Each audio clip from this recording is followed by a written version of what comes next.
Here we have a HF Panhard mid-engine race car, trying to work out who built it and what it's made out of. So we'll start at the front end. We've got what looks like equal length upper and lower wishbones, coilovers,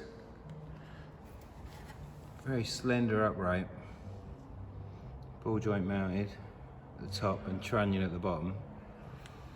So the frame here, all the loading from the top of the spring is taken across to the other side of the frame with the two tubes.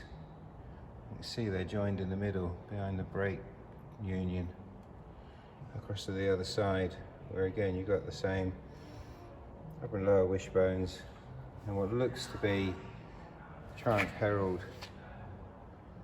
steering rack. But you can see from the way the frame is constructed that it's really built strong, cross-braced, angle brackets, nicely constructed all the way around. That's the back of the brake drums. Go across to the outside of the wheels, work out what they're from.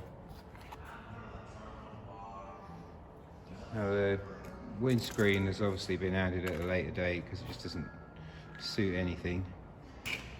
But inside the body tub, again, very strongly built, simple chassis frame, the gear shift linkage mounted through a couple of bushings, and then around the back we've got a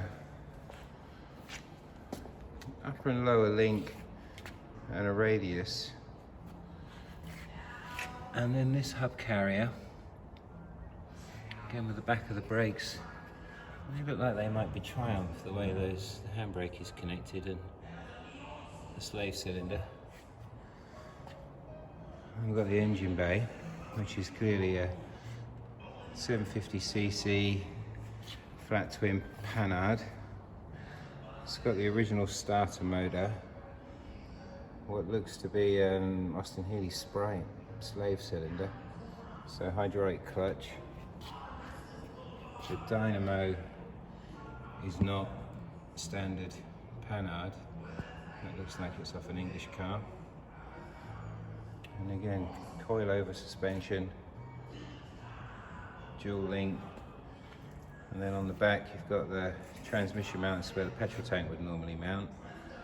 So to remove that, so we've got easy access.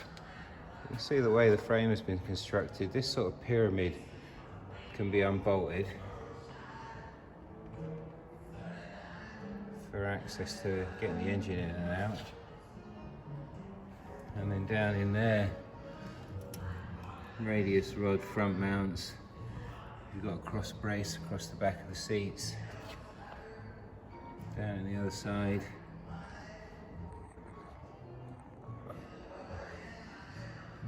So basically very strong construction, very neatly made. Doesn't look like it was knocked up in someone's shed.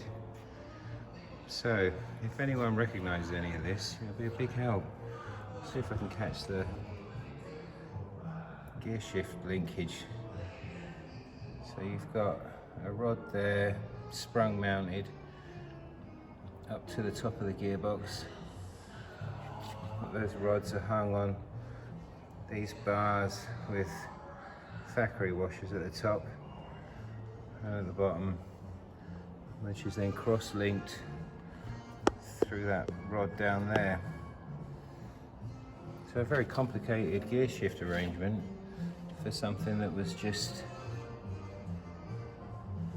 banged up. And that is just about all I can see and show you right now.